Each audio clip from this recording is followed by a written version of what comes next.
Haleluya. Maka jiwa kami memuji-Mu Tuhan. Oh. Bila kulihat bintang gemerlapan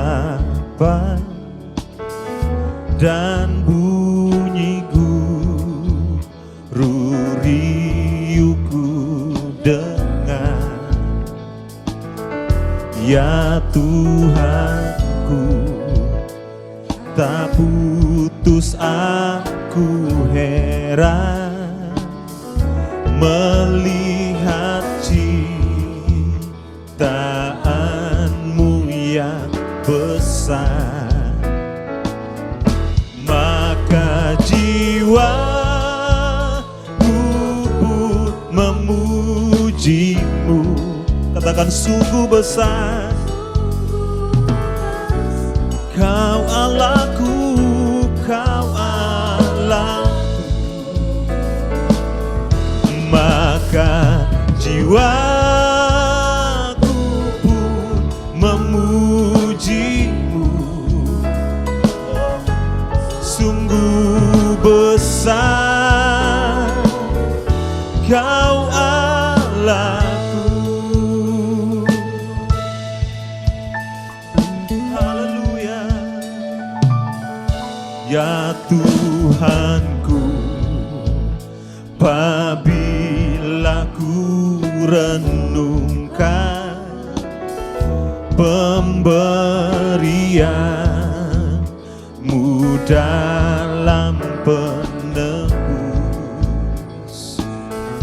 ku tertegun bagiku dicurahkan oleh Putra, darahnya yang ku.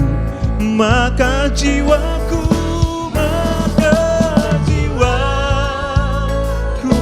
pun memuji-Mu. Oh sungguh besar, sungguh besar Kau Allahku. Maka jiwaku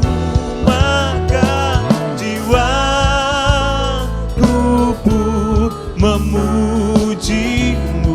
Katakan sungguh besar, sungguh besar Kau Allahku. Sama-sama katakan sekali lagi, ya Tuhanku, ya Tuhanku,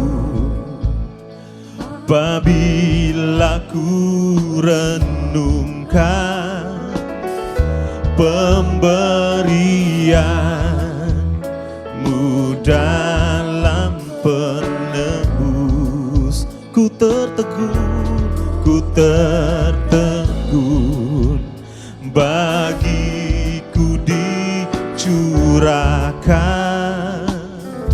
oleh Putra, darahnya yang jiwaku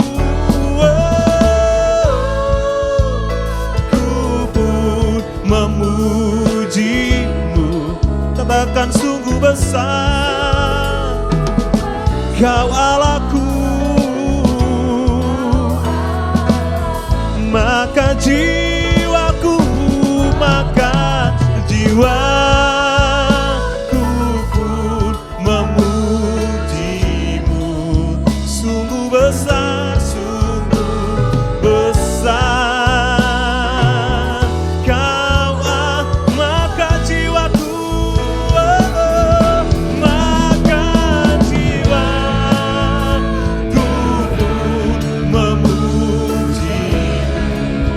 Haleluya, sungguh besar. Katakan Kau Allahku,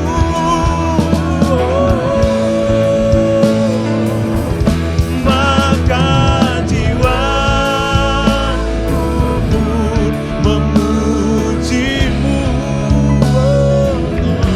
Sungguh besar Kau Allahku.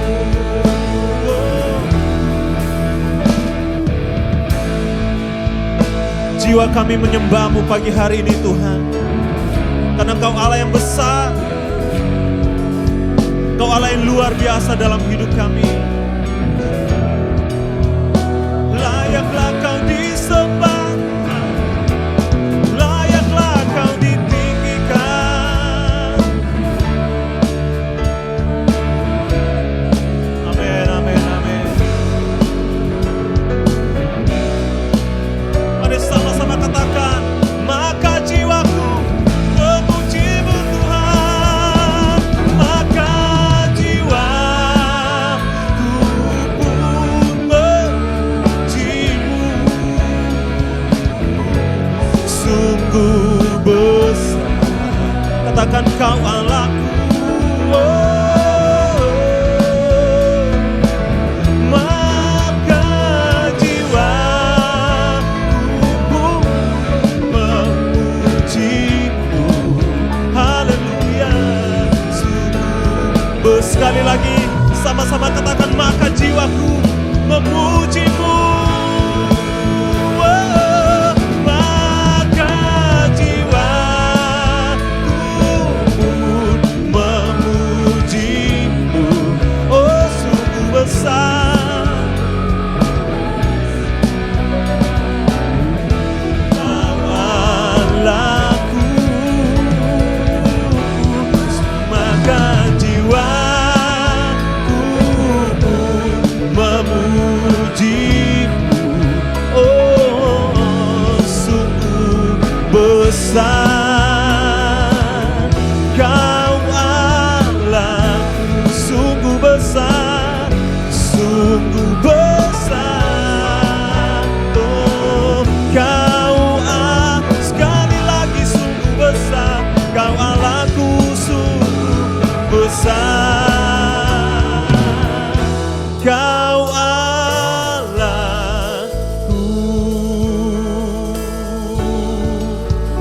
Haleluya,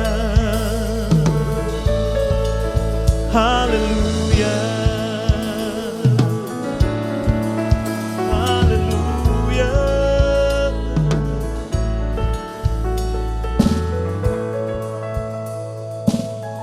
Terima kasih Tuhan,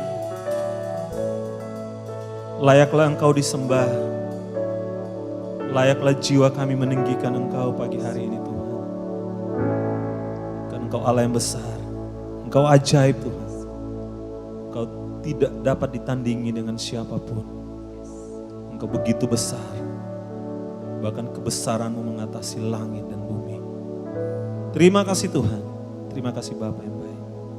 Terpujilah nama-Mu. Dalam nama Tuhan Yesus, kami mau bersorak-sorak, meninggikan, memuliakan Yesus Kristus Tuhan. Mari setiap yang siap memuji Tuhan, sama-sama katakan amin. Terima kasih Tuhan.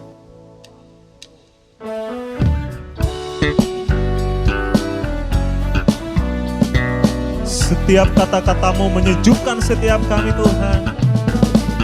Tutur kata-Mu menyegarkan jiwa kami. Haleluya.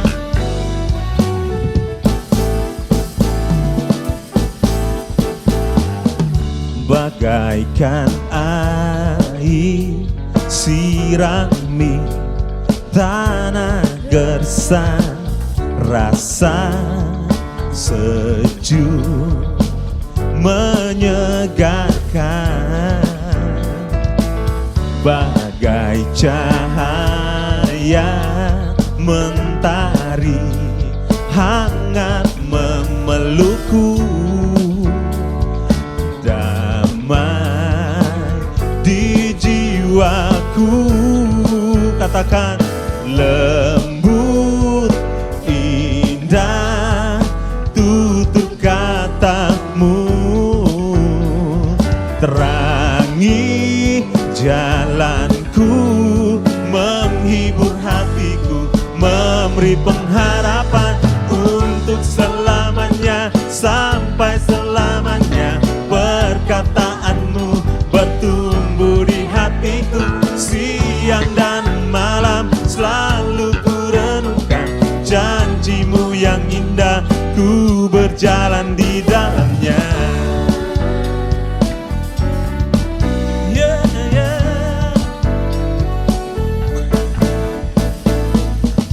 Bagaikan air, sirami tanah gersang, rasa sejuk menyegarkan, bagai cahaya mentari hangat memelukku,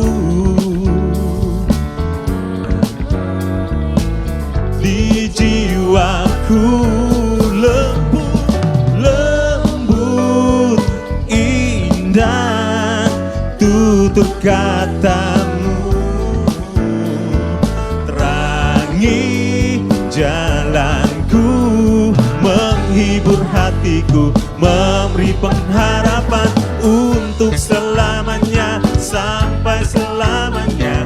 Perkataanmu, katakan, bertumbuh di hatiku, siang dan malam selalu ku renungkan. Janjimu untuk selamanya, untuk selamanya, sampai selamanya. Perkataanmu bertumbuh di hatiku, siang dan malam selalu ku renungkan. Janjimu yang indah, ku berjalan di dalamnya. Ku ingin selalu mendengar suaramu, dan ku renungkan setiap waktu, sebab kau milikku.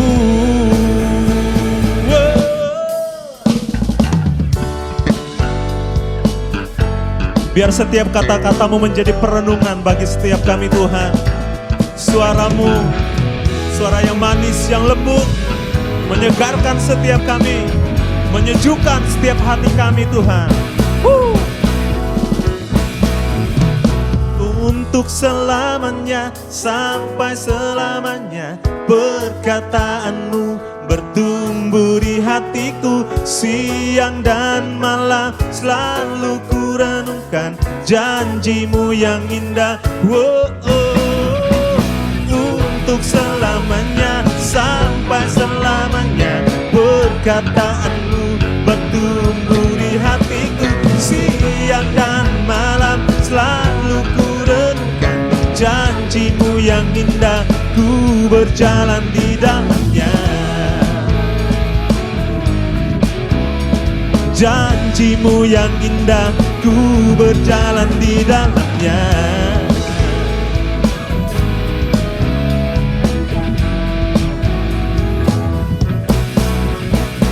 Untuk selamanya.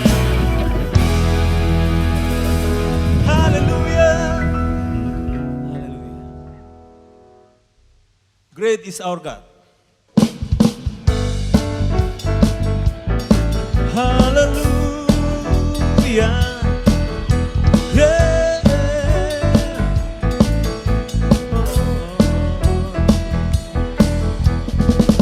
Pelukis cakrawala, merangkai jagat raya, pencipta alam semesta.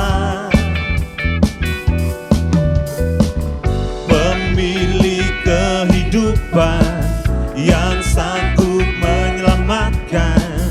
Dialah jalan kebenaran. Kami rindukan kuasa lawatanmu, kebangkitan pasti terjadi. Oh, oh, oh. Datanglah dan bertata, kuat dan berkuasa, saat hati bersatu menaikkan pujian. Belenggu dipatahkan, mujizat dinyatakan. Sama-sama, great is our God.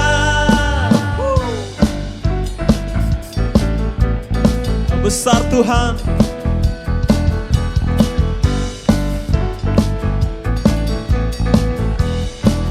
Katakan pelukis cakrawala, pelukis cakrawala, merangkai jagat raya, pencipta alam semesta. Katakan pemilik kehidupan, yang sanggup menyelamatkan. Dialah jalan kebenaran. Mari sama-sama. Kami rindukan kuasa lawatanmu, kebangkitan pasti terjadi. Oh, oh, oh. Datanglah dan bertata, kuat dan berkuasa, saat hati bersatu menaikkan pujian. Belenggu dipatahkan, mujizat dinyatakan. Great is our God. Haleluya. Engkau luar biasa Tuhan. Engkau tak tertandingi dengan siapapun. Engkau lebih, Engkau besar Tuhan. Haleluya.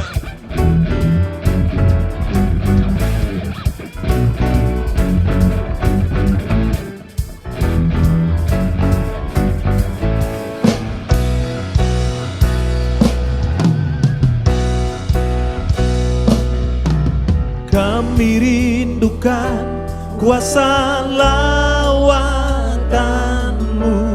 kebangkitan pasti terjadi. Oh, oh, oh. Datanglah dan bertata, kuat dan berkuasa, saat hati bersatu menaikkan pujian. Belenggu dipatahkan, mujizat dinyatakan. Great is our God. Datanglah dan bertata, kuat dan berkuasa, saat hati bersatu menaikkan pujian. Belenggu dipatahkan, mujizat dinyatakan. Great is our God. Haleluya.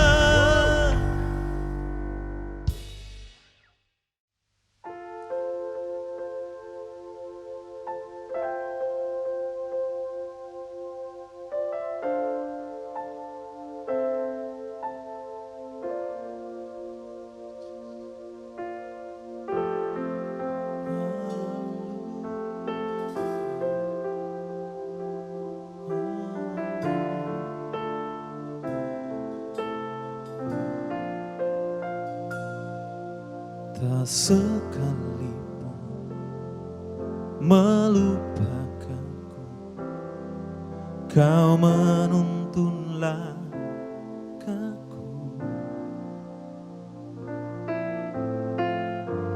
Ku tak pernah sendiri,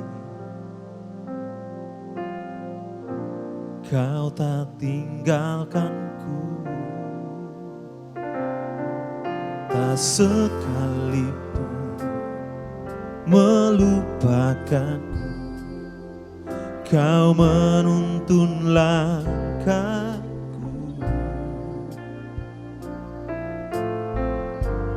ku tak pernah sendiri. Kau tak tinggalkanku, ku tak akan pernah menyerah sampai ku lihat Kau bekerja. Ku percaya mujizat kan nyata, ku takkan berhenti percaya.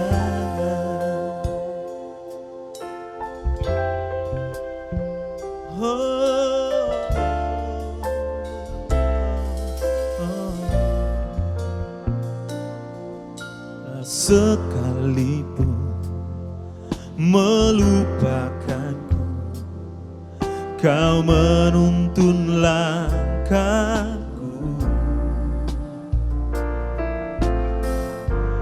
Ku tak pernah sendiri, Kau tak tinggalkanku. Ku tak akan pernah menyerah sampai ku lihat Kau bekerja. Ku percaya mujizat kan nyata, ku takkan berhenti, ku takkan pernah menyerah, ku tak akan pernah menyerah sampai ku lihat Kau bekerja. Ku percaya mujizat kan nyata, ku takkan berhenti percaya. Ku takkan pernah, ku tak akan pernah menyerah sampai ku lihat Kau bekerja. Ku percaya mujizat kan nyata, ku takkan sekali lagi, ku takkan pernah menyerah, ku tak akan pernah menyerah sampai ku lihat Kau bekerja. Ku percaya mujizat kan nyata, ku takkan berhenti percaya. Mari katakan dengan lembut, ku tak akan pernah menyerah sampai ku lihat Kau bekerja. Ku percaya mujizat kan nyata, ku takkan berhenti percaya,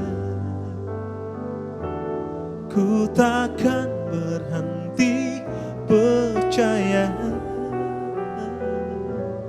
ku tak berhenti percaya.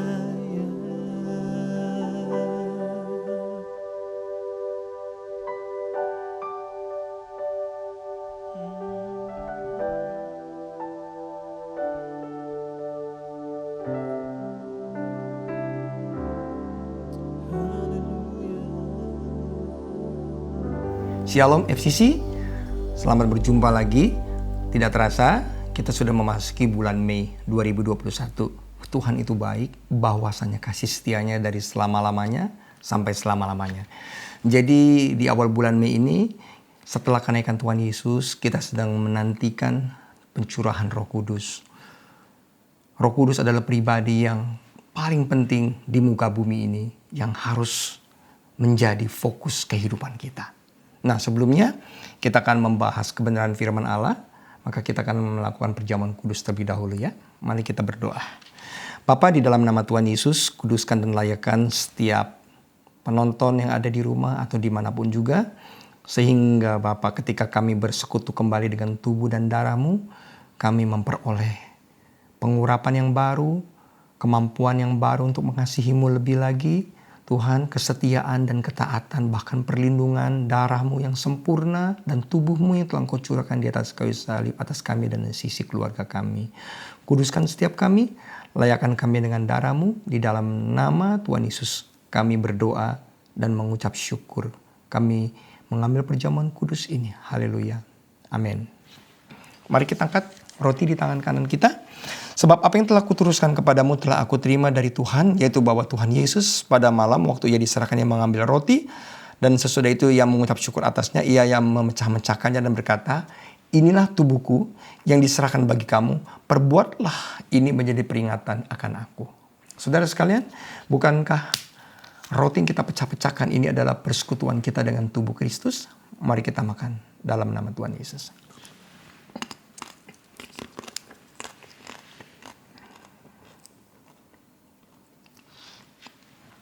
Mari kita angkat cawan di tangan kanan kita.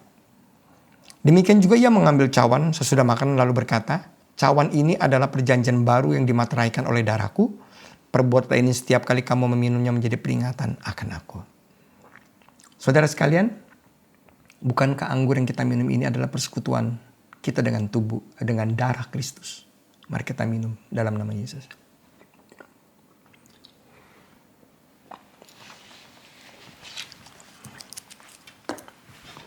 Mari kita berdoa. Bapa, kami bersyukur dan kami tahu ketika kami bersekutu dengan tubuh dan darah-Mu, maka hidup kami terus dikuatkan, diperbaharui, diberikan kesehatan bagi kami yang sakit. Tuhan, berikan kepada kami kemampuan untuk tetap setia melayani dan mengasihi-Mu, Tuhan Yesus. Terima kasih, dan kami tahu Bapa, ketika Tuhan Yesus kami bersekutu dengan tubuh dan darah-Mu, maka hidup kami terus mengalami kemenangan, lepas kemenangan. Dalam nama Yesus kami berdoa. Haleluya. Amin. Oke, shalom saudara sekalian. Shalom SFC. Saya berharap saudara dalam kondisi yang selalu sehat. Dan semoga saudara juga yang menonton acara ini sudah menerima imunisasi, ya. Karena memang sangat penting sekali imunisasi.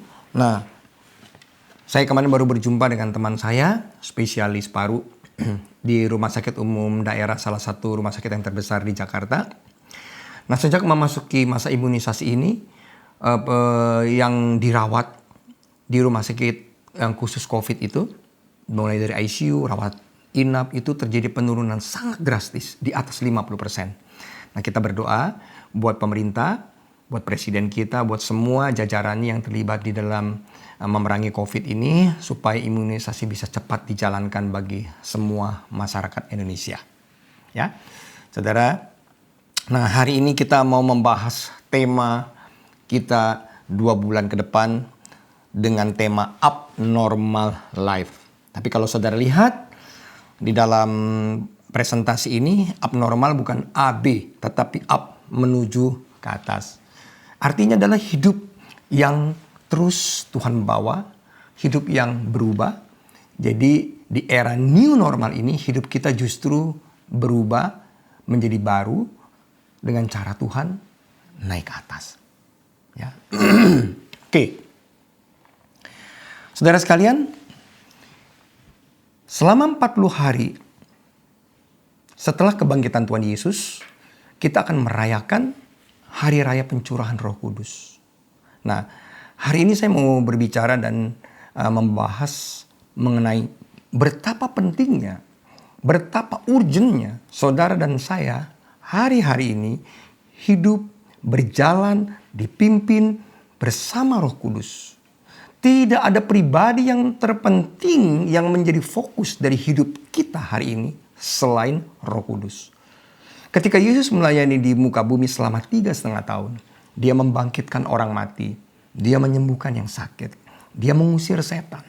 Yesus bisa kuat bertahan ketika menghadapi pencobaan. Semua yang dia lakukan, ada kuasa yang bekerja di dalam kehidupannya, yaitu Holy Spirit atau Roh Kudus. Nah, ketika Yesus akan naik ke surga, dia berkata bahwa Yesus akan mengirim seorang penolong, seorang pribadi. Nah, penolong itu yang menolong Yesus, yang bersama-sama dengan Yesus selama 3,5 tahun itu, di dalam kehidupannya, yang mengaktifasi kuasa-kuasa kerajaan Allah untuk melakukan mujizat dan lain-lain, itu kuasa yang sama yang akan bekerja dalam hidup saudara dan saya. Kita langsung saja ya. Kita baca di dalam Kisah Rasul 1:8 berkata begini. Tetapi kamu akan menerima kuasa kalau Roh Kudus turun ke atas kamu, dan kamu akan menjadi saksiku di Yerusalem, di seluruh Judea dan Samaria, dan sampai ke ujung bumi. Ada 2 kata yang harus saudara perhatikan baik-baik yang saya mau diskusikan. Yang pertama, menerima kuasa. Kuasa atau dunamos. Apa gunanya saudara menerima kuasa? Dunamos artinya itu ada sebuah kuasa. Ya, kalau bahasa sehari-harinya itu dinamit atau power, otoritas. Kuasa ini yang saudara terima, inilah yang menyebabkan saudara berdoa berbeda dengan orang lain. Ketika kita meminta, kita berbeda dengan orang lain. Saya umpamakan seperti ini, saudara. Ketika saudara menerima kuasa, saudara itu menerima sebuah tugas. Seorang polisi, ya saudara ya. Ketika dia memakai seragam, contohnya polisi lalu lintas kah, atau polisi umum kah, atau Densus 88 kah, anti teror kah, atau apapun. Ketika dia memakai seragam, dia otomatis itu sedang melakukan sebuah tugas berdasarkan otoritas kekuasaannya. Tetapi ketika seragamnya itu dilepas, otoritasnya otomatis itu berubah. Seorang polisi lalu lintas, walaupun pangkatnya jenderal, kolonel sekalipun, kalau dia di jalan tidak memakai seragam dan memegang periwitan atau dia menyetop kendaraan, maka tidak ada seorang pun yang tahu kalau dia itu seorang polisi. Seragamnya harus dipakai. Seragam itulah lambang bahwa dia memiliki otoritas atau kuasa. Detik pertama ketika dia memakai seragam dan dia berdiri, maka dia berhak untuk melakukan tugasnya. Nah, kuasa yang sama juga yang membuat saudara dan saya berdoanya berbeda dengan orang dunia. Atau orang-orang yang hanya sekedar mengenal Yesus. Makanya di dalam Kisah Rasul dikatakan ketika anak Skewa, ketujuh anak Skewa, melihat murid Yesus mengusir setan, maka dia juga mau melakukan hal yang sama dengan nama Yesus. Nama yang sama yang disebut, tetapi bedanya orang yang kerasukan setan berkata gini, Paulus aku kenal, Yesus aku kenal, tapi kamu tuh siapa yang menyebut nama Yesus? Kenapa anak-anak Skewa ini gagal? Karena mereka hanya menyebut dan tidak disertai dengan kuasa. Seorang duta besar, mereka ketika bertugas itu dikasih surat tugas, itulah kuasa. Nah, ketika saudara dan saya menerima kuasa, maka saudara berhak untuk menerima janji-janji Tuhan. Apapun yang telah Yesus lakukan di atas kayu salib, penebusan dosa, semua kutuk ditanggung. Nah, kita berhak menerima kuasa itu. Ketika kita menerima Tuhan Yesus sebagai Tuhan dan Juru Selamat tentunya. Ya. Nah, kemudian setelah kita menerima Tuhan Yesus sebagai Tuhan dan Juru Selamat, untuk mengaktifasi kuasa tersebut, menerima kuasa. Kita sudah menerima kuasa, menerima Roh Kudus, diaktifasi melalui ketika saudara dan saya menerima Roh Kudus ke dalam kehidupan kita. Yang kedua, kata-kata saksi. Nah, kata-kata saksi, jadi jangan terperangkap dengan istilah rohani, terminologi rohani, hanya menjadi saksi secara harfiah. Bahwa kita bersaksi dengan mulut kita bahwa Yesus itu Raja, betul. Tetapi lebih diartikan menjadi saksi, artinya apa yang kita lakukan, apa yang kita kerjakan tanpa perkataan kita, justru orang melihat Kristus itu hidup dalam kehidupan kita. Ada sebuah karya yang saudara hasilkan. Kalau saudara sebagai ibu rumah tangga, apa yang saudara lakukan sehingga saudara berbeda dengan ibu rumah tangga lain dan saudara menjadi saksi melalui tugasmu sebagai ibu rumah tangga. Kalau saudara sebagai seorang businessman, bankers, dokter, insinyur, pengacara, apa yang bisa saudara lakukan tanpa kita bersaksi dengan mulut kita? Yesus itu juru selamat, tetapi kita bisa memberitahu orang melalui tindakan-tindakan kita. Ya. Nah, ini yang sedang Yesus maksudkan, yang dimaksudkan oleh firman Allah. Saudara nanti menjadi saksi melalui perbuatan kita. Ya, ketika orang melihat perbuatan kita, maka otomatis ketika mereka melihat ada yang berbeda, baru kita bisa bersaksi bahwa Yesus itu adalah Tuhan. Dia juru selamat kita. Amin. Nah, saudara sekalian, untuk menjadi saksi, saudara harus berbeda dengan orang lain. Nah, ada sebuah pepatah mengatakan begini. Ini di dalam ilmu sekuler, ya. Seorang profesional pengusaha, Jim Rohn, berkata begini, kita ini tidak dibayar sesuai dengan waktu kerja kita. Kita dibayar sesuai dengan nilai yang kita berikan pada waktu tersebut. Saya ulang ya. Kita tuh tidak dibayar bekerja sesuai dengan waktu kerja. Tetapi nilai atau fungsi yang kita berikan kepada waktu tersebut. Kalau orang hanya bekerja dinilai dengan waktu, saya pikir orang yang bekerja makin banyak, makin keras. Misalnya orang yang bekerja 12 jam, 15 jam, pasti makin sukses, makin berhasil. Work hard. Tetapi sebetulnya bukan itu yang dimaksudkan. Bukan work hard, tapi work smart. Secerdik apa kita bekerja. Sehingga kita itu dibayar atau kita itu di-hire itu bukan berdasarkan jumlah kerja kita, tapi nilai yang kita berikan. Posisi kita,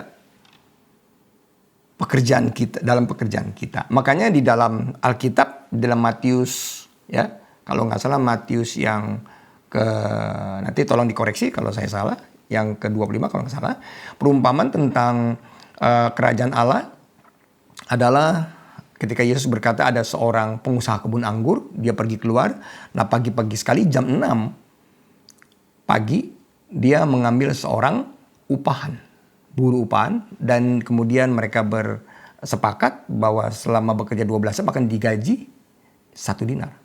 Kemudian dia keluar lagi jam 9, hal yang sama dilakukan dengan buruh tersebut, ada kesepakatan bekerja dari jam 9 sampai jam 6 1 dinar.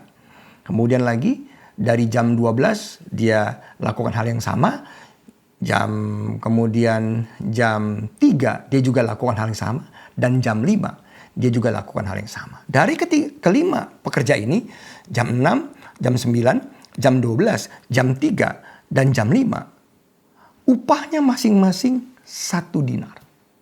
Kemudian ketika mereka menerima upah yang bekerja 12 jam, kemudian berkata, Tuhan kok tidak adil? Mereka yang bekerja hanya 1 jam, itu kok menerima upah yang sama. Dari perumpamaan ini, Tuhan mencoba menjelaskan. Yang pertama adalah mengenai kasih karunia. Oke, kita setuju. Tetapi yang kedua, saya yakin, ini yang lebih penting. Orang kalau sampai di-hire, digaji 1 jam sama dengan orang yang bekerja 12 jam. Berarti ada nilai tambah yang dikerjakan oleh orang tersebut. Ya, jadi kalau saudara lihat di dalam dunia sekuler ya, seorang direktur, kemudian seorang mungkin masuknya hanya 2 jam, 3 jam di kantor dibandingkan dengan office boy mungkin atau dengan supervisor dan yang lain yang bekerja 12 jam. Tapi gajinya mungkin bisa 10 kali lipat, 20 kali lipat. Yang dia berikan bukan waktunya, tapi nilai, fungsi. Nah, di dalam kehidupan manusia ada 3 nilai yang harus saudara perhatikan kalau kita mau menyenangkan hati Tuhan dan kita mau berhasil dimanapun kita bekerja. Yang pertama adalah nilai fungsi. Ya, kalau saya sebagai seorang dokter, fungsi saya sebagai dokter harus diasah terus, belajar. Ya, seorang dokter tidak pernah boleh stop untuk belajar karena ilmu kedokteran terus berkembang. Apalagi dengan adanya pandemi COVID seperti ini ya. pencegahan penyakit, obat-obatan terus harus digali. Setiap dokter harus dilengkapi dengan pengetahuan yang baru, ya. Sehingga kemudian kita terus bisa berinovasi, mengobati orang yang sakit, bahkan mencegah. Ya, makanya vaksin ini dihasilkan di dalam dunia kedokteran akibat dari orang-orang yang selalu menaikkan nilai fungsi dalam kehidupannya. Nah, seberapa jauh kita sebagai anak Tuhan bukan hanya berdoa, tapi kita menaikkan fungsi kita melalui belajar, kerja keras, melalui kedisiplinan, nilai fungsi hidup kita, sekolah, ya, kemudian training itu merupakan proses pembelajaran nilai fungsi. Yang kedua, nilai emosional atau karakter. Kadang-kadang orang berpikir bahwa dengan bekerja keras, dengan disiplin, itu sudah cukup. Tapi dia berkata, kok aku kelihatannya yang lebih disiplin. Aku bekerja lebih keras. Aku bekerja kelihatannya lebih sungguh-sungguh daripada temanku. Kok kenapa dia yang diangkat menjadi kepala bagian? Kok dia yang diangkat jadi manajer bukan aku? Saudara, di dalam kita bekerja, nilai emosional atau nilai karakter itu lebih penting daripada nilai fungsi itu sendiri. Kalau kita mau katakan sama-sama penting, oke. Tapi buat saya lebih penting. Mungkin teman kita memang tidak sepinter saudara mungkin. Tetapi dia ketika membangun hubungan dengan orang lain, ketika dia ditegur, ketika dia kemudian diarahkan, diberitahu kesalahannya, mungkin dia bisa lebih memiliki hati yang mau diajar. Kemudian dia juga bisa membangun hubungan dengan orang lain, bisa berkomunikasi dengan orang lain, bisa lebih bekerja sama. Jadi nilai karakter ini penting sekali. Bagaimana caranya kita meningkatkan nilai karakter kita? Buah-buah Roh Kudus sudah jelas. Ya, Tuhan senang dengan yang namanya pemrosesan. Makanya saudara lihat di Alkitab, semua tokoh-tokoh yang besar, mulai dari Yusuf sampai kepada Yesus, melalui sebuah pemrosesan direndahkan. Hatinya melalui sebuah masalah, kesusahan demi kesusahan. Supaya kita tuh menjadi orang-orang yang rendah hati. Saudara, satu-satunya jalan untuk menaikkan nilai emosional atau karakter kita adalah kita belajar untuk bisa membangun hubungan dengan Tuhan. Ketika kita membangun hubungan dengan Tuhan sudah benar, maka otomatis kita dapat membangun hubungan dengan orang lain dengan benar. Kasih, kebaikan, kemurahan, penguasaan diri, dan yang lain-lain buah-buah Roh Kudus itu, ya. Ada ke-9 buah-buah itulah yang harusnya kita nampakkan dalam kehidupan kita.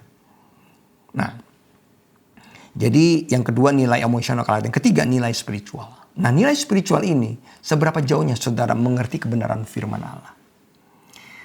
Ketika Yesus ada di muka bumi, dia selalu berbicara mengenai Injil Kerajaan Allah. Kalau kita berbicara mengenai Injil Kerajaan Allah, ini kita bukan hanya berbicara mengenai hal-hal yang rohani, tetapi lebih kepada hukum-hukum rohani yang diterapkan ke dalam kehidupan sehari-hari. Ada orang berkata begini, orang yang datang ke gereja juga setiap minggu atau yang baca Alkitab juga kok kelakuannya buruk kok. Mereka juga melakukan hal-hal yang bahkan yang lebih buruk. Saya bilang begini, gereja itu tidak bisa merubah karakter orang. Gereja hanya sebuah institusi atau wadah, tempat di mana orang dididik, dilatih, diberitahu, diajar ketentuan-ketentuan nilai kebenaran Alkitab. Masalah orang tersebut mau melaksanakannya, yaitu urusan masing-masing.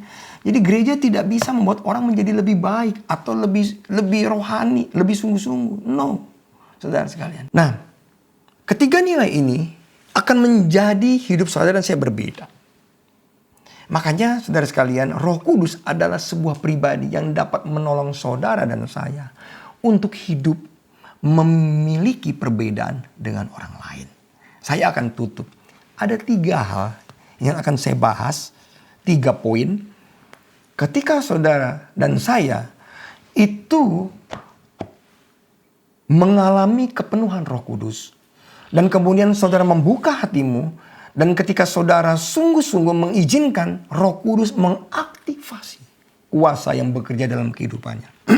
Kalau seperti saklar, saudara sekalian, PLN itu pusat listrik. Dia telah mengalirkan listrik ke rumah kita. Tapi listrik itu tidak akan nyala kalau saudara tidak menaikkan saklarnya yang ada yang di paling depan. Oke.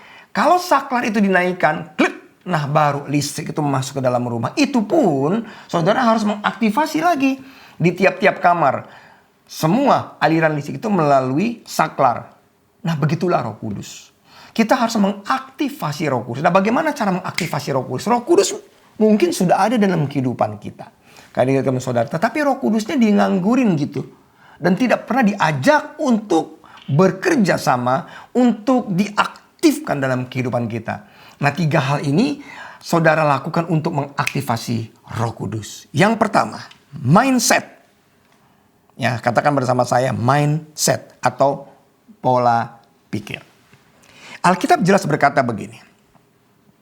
Janganlah kamu menjadi serupa dengan dunia, Roma 12 ayat 2. Tetapi berubahlah, atau bahasa Inggrisnya be transform. Berubah artinya yang sangat berbeda. Kalau transform artinya berubah dari yang bentuknya satu ke bentuk lain tapi berbeda sama sekali. Ya kita sudah tahu sama-sama transformasi ini sering diartikan gini loh. Contohnya seperti ulat menjadi kupu-kupu. Kemudian dari kecebong ya menjadi katak, itu bentuk yang sama sekali berbeda. Nah ini yang dimaksud Alkitab. Berubahlah oleh pembaharuan budimu. Nah kata-kata budi itu dalam bahasa Inggrisnya katakan mindset. Sehingga kamu dapat membedakan kehendak Allah. Apa yang baik, yang berkenan kepada Allah, dan yang sempurna. Yang pertama, ketika kita mau mengaktifasi Roh Kudus, yang pertama mindset kita ini harus diubah. Bagaimana cara mengubah mindset? Saudara, tidak mudah. Ada sebuah pepatah berkata begini dari Henry Ford, ya, pencipta mobil yang pertama. Dikatakan gini, apapun yang Anda pikirkan tentang diri Anda, maka Anda benar. Kalau Anda berpikir diri Anda seperti ini, ya Anda benar seperti itu. Kalau Anda berpikir diri Anda merah, ya Anda benar juga. Apa yang kita pikirkan dari diri kita, nah itulah kita. Ya, jadi terus kemudian dikatakan begini juga, ya. Your mindset, the ceiling of how high you rise. Jadi pola pikir kita itu yang menentukan seberapa tingginya kita itu bisa naik. Kita itu bisa dapat promosi dari Tuhan. Saudara, namanya mind itu pikiran, set itu sebuah kumpulan. Jadi pola berpikir orang. Ketika ada masalah, kemudian pola pikirnya itulah yang akan dia lakukan, yang dia katakan, yang ada di dalam pikirannya yang akan dia putuskan. Nah, keputusan itu menghasilkan tindakan. Nah, betapa penting pikiran ini kita set dulu. Makanya hari ini saya berdoa, aktifkan, ya, aktivasi Roh Kudus melalui perubahan mindset kita. Apa yang harus kita lakukan untuk bisa berubah? Saudara, untuk bisa berubah pola pikir kita, yang saudara dan saya harus lakukan cuma satu. Kita belajar untuk bisa mengerti apa yang Tuhan mau dalam hidup kita melalui doa. Melalui baca Alkitab. Banyak orang yang berpikir Alkitab hanya cerita-cerita tentang hal-hal rohani. Tapi kalau saudara baca betul-betul, Alkitab itu isinya mengenai pengajaran nilai-nilai kehidupan keluarga, kemudian kehidupan bagaimana mengurus anak, bagaimana mengurus bisnis, bagaimana mengurus organisasi, itu semua ada di dalam Alkitab. Nah, ketika saudara mengalami perubahan akal budi, maka saya yakin saudara, kita itu akan mengalami perubahan tindakan kita. Nah, yang pertama akal budi kita nih harus berubah dulu. Kalau saudara tidak pernah berubah akal budimu atau mindsetmu, maka saudara ini tidak akan pernah bisa menjadi orang-orang yang sukses. Ada banyak orang ya yang di dalam kehidupannya saya lihat nih dari tahun ke tahun makin berkembang. Atau ada orang yang makin tetap maka makin turun kehidupannya, kualitasnya. Itu udah jelas dari pola pikir. Nah, untuk bisa berubah mindsetnya, saudara harus banyak berdoa. Baca nilai-nilai kehidupan seperti kita sedang membaca buku kehidupan. Ketika nanti kita baca firman Allah, nah kita nggak ngerti nanti apa yang harus kita lakukan. Apa sih mindset itu. Bagaimana cara merubahnya? Alkitab tuh jelas mengatakan gitu. Mindset itu ada dua. Ada yang fixed mindset atau growth mindset. Bedanya apa sih? Fixed mindset atau mindset yang tetap. Orang kalau ada di mindset yang fix, itu seperti ada katak dalam tempurung. Atau di gelas yang tertutup. Tapi kalau orang yang growth mindset itu ada di gelas yang terbuka. Bedanya gini saudara. Ini kalau ada masalah ya. Kalau ada masalah nih. Ya. Ini ada sebuah tantangan. Orang yang fixed mindset atau mindset yang tertutup dan terbuka. Ini bukan keahlian saya. Tetapi kalau orang yang mindset terbuka dia berkata, bagaimana saya dapat mempelajarinya? Ini memang bukan keahlian saya. Saya juga di rumah ada banyak hal-hal yang saya nggak ngerti saudara. Masalah pompa air, kemudian ada masalah listrik. Tapi ketika ini terjadi tengah malam, terjadi sewaktu-waktu, itu kan harus saya pelajari. Itu mengenai di rumah tuh.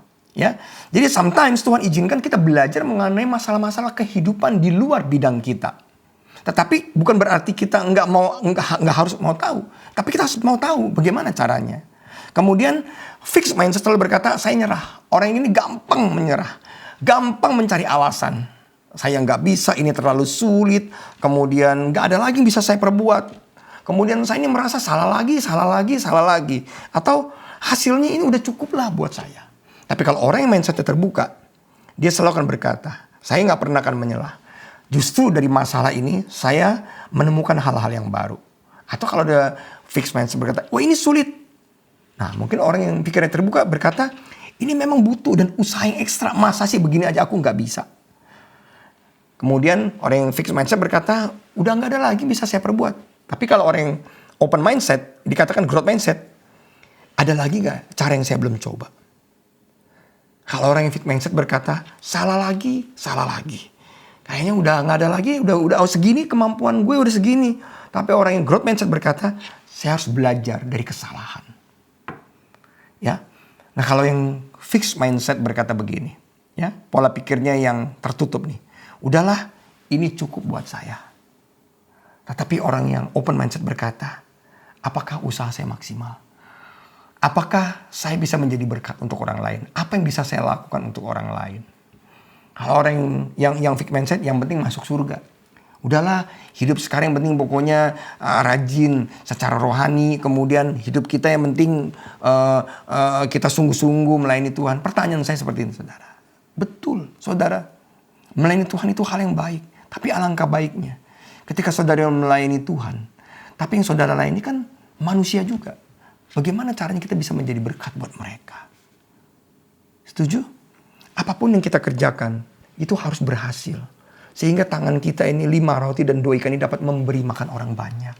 Dengan adanya era pasca COVID ini banyak orang yang mengalami masalah di bidang ekonomi. Dan saya berdoa, ketika saudara mengaktifasi Roh Kudus, mindsetmu berubah. Yesus berkata dalam Yohanes 10:10, pencuri datang untuk mencuri, membunuh dan membinasakan. Aku datang supaya kamu hidup dan bukan hanya sekedar hidup, tapi hidup dalam segala kelimpahan. Tujuannya cuma satu. Kita hidup seperti air yang diisi di gelas mengalir keluar untuk memberkati orang lain. Dan saya berdoa, aktifkan Roh Kudus dalam hidupmu. Maka mulai hari ini engkau selalu akan berpikir, apa yang dapat saya lakukan untuk orang lain? Apa yang saya lakukan untuk bangsa ini? Apa yang saya lakukan untuk teman-teman di sekitar saya? Ya, bukan apa yang bisa saya terima. Kamu bisa bantu saya apa? Untung buat saya apa? Balik. Nomor 1 mindset. Yang kedua, influence. Ketika saudara mau menjadi saksi, ya, saudara harus berpengaruh.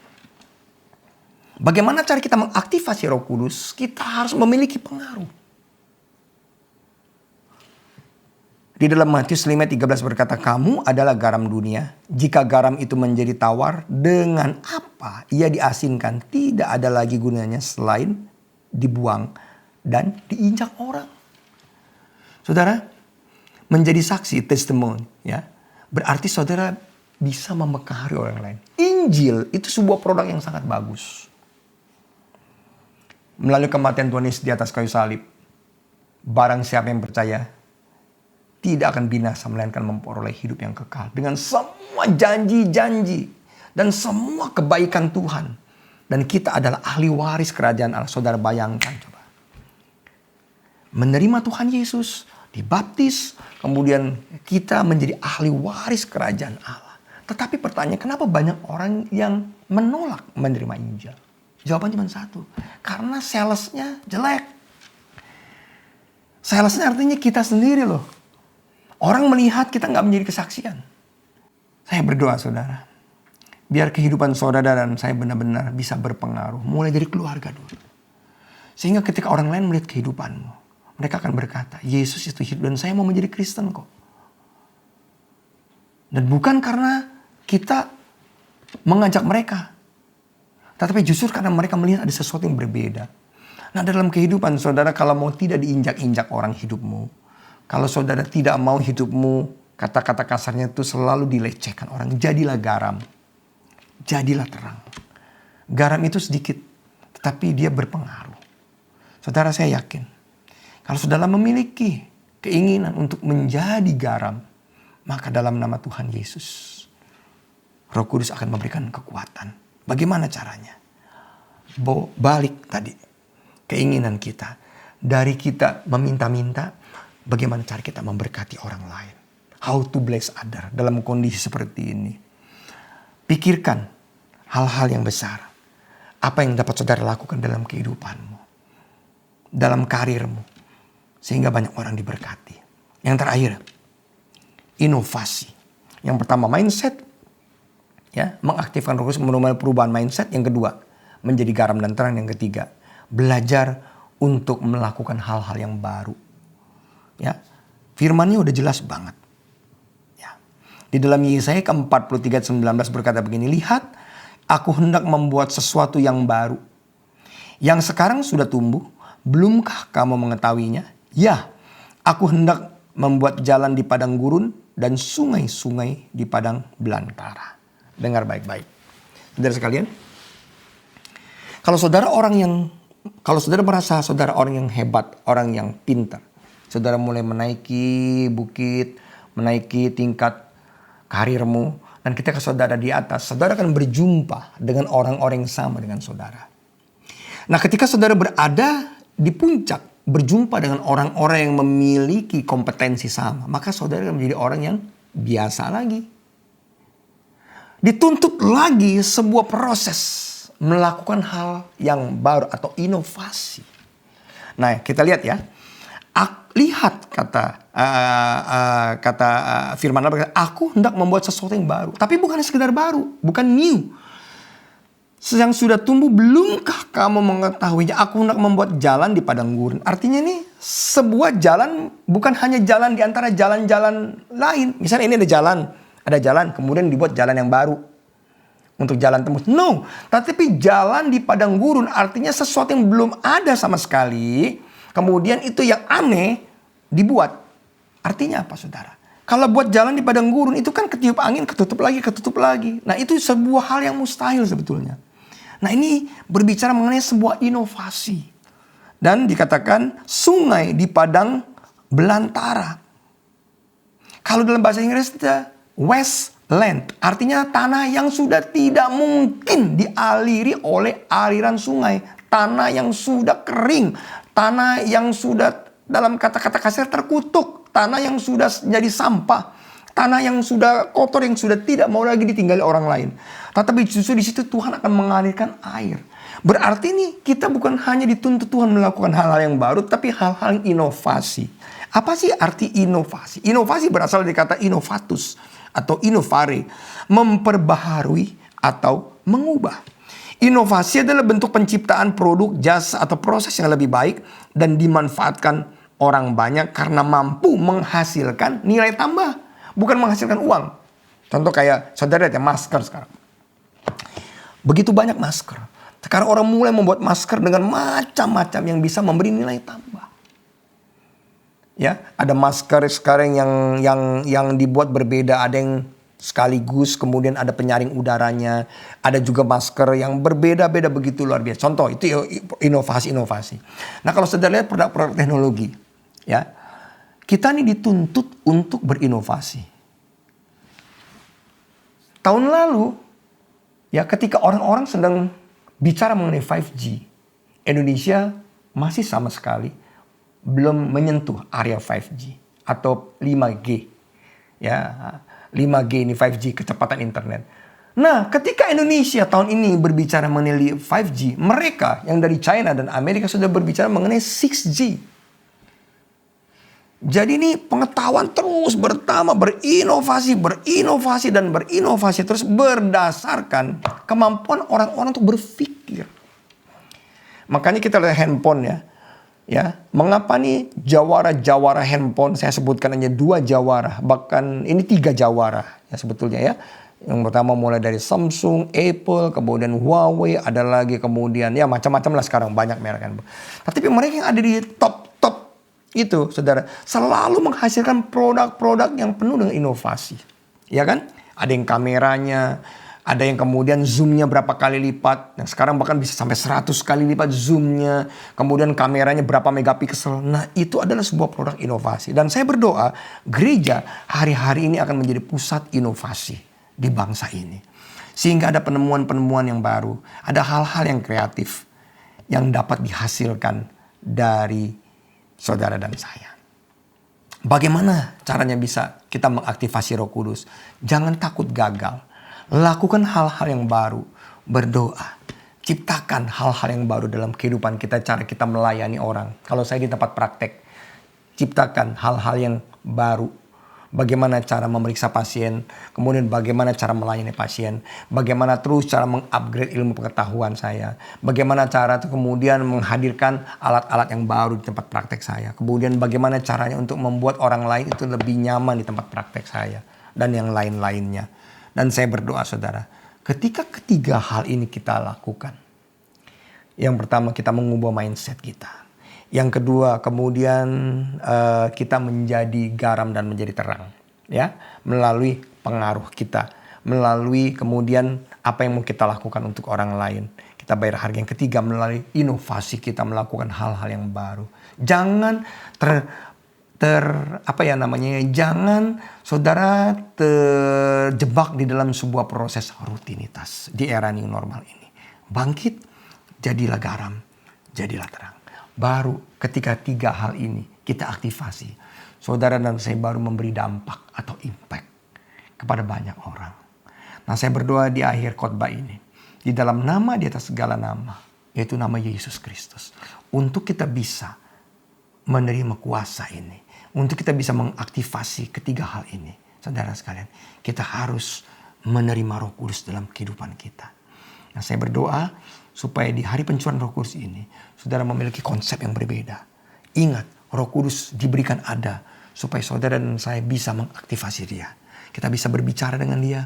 Kita bisa malah perlakukan dia sebagai seorang sahabat, seorang teman, seorang penolong. Dalam nama Tuhan Yesus berkati. Mari kita berdoa. Bapa, terima kasih buat setiap umat-Mu yang telah mengalami pembaharuan akal budi, mindset. Buat umat-Mu juga yang telah mengalami kuasa Tuhan Yesus untuk menjadi garam dan terang, untuk berpengaruh kepada orang lain. Ajari kami Tuhan, untuk kami dapat menjadi garam, melakukan hal-hal yang nyata buat sekeliling kami, untuk kami dapat memberi lebih lagi, untuk dapat menjadi berkat bagi banyak orang di sekitar kami yang sedang kekurangan, yang sedang butuh perhatian Tuhan. Yang terakhir, ajar kami juga berinovasi Tuhan, dan kami tahu dengan kami melakukan hal-hal yang baru itu menyenangkan hati-Mu. Biar kiranya akan ada lagu-lagu baru yang diciptakan, akan ada hal-hal yang baru yang diciptakan dari tempat pekerjaan kami. Semua itu melibatkan Roh Kudus. Sebab ketika kami menerima Tuhan Yesus sebagai Tuhan dan Juru Selamat, kami tahu Engkau juga telah memberikan Roh Kudus ke dalam kehidupan kami. Ampuni kami selama ini kami belum mengaktifkan kuasa itu bekerja maksimal. Sehingga kerap kali Roh Kudus hanya nganggur dalam kehidupan kami. Dan justru kami sibuk dengan keinginan kami sendiri. Kami sibuk dengan usaha kami sendiri. Kami sibuk dengan jeripaya kami sendiri. Hari ini kami meminta ampun Bapa di surga. Dan di dalam nama Tuhan Yesus, biar kiranya setiap umat-Mu yang mendengar kebenaran firman Allah, hamba-Mu berdoa biar kiranya kuasa Roh Kudus yang ada dalam kehidupan kami yang telah Engkau berikan kepada kami 2000 tahun yang lalu, yaitu penolong Roh Kudus yang ada di muka bumi ini, boleh diaktifkan dalam nama Yesus sehingga hidup kami berubah. Terima kasih Allah Roh Kudus. Kami persilakan Kau ambil alih mulai hari ini kehidupan kami. Di peringatan dicurahkan Roh Kudus ini, ajari kami untuk menyadari bahwa Roh Kudus telah Engkau berikan kepada hidup kami. Dan itu ada dalam hidup kami. Terima kasih Roh Kudus. Jadilah sahabat, jadilah penolong. Dalam nama Yesus, mari angkat kedua tanganmu. Terimalah berkat. Biar kita berkat yang terbaik dari Allah Bapa di dalam nama Tuhan Yesus. Dan persekutuan yang manis dengan Roh Kudus menyertai kami. Mulai hari ini sampai Tuhan Yesus datang, bahkan sampai selama-lamanya. Haleluya. Amin. Shalom, Tuhan Yesus memberkati. FCC.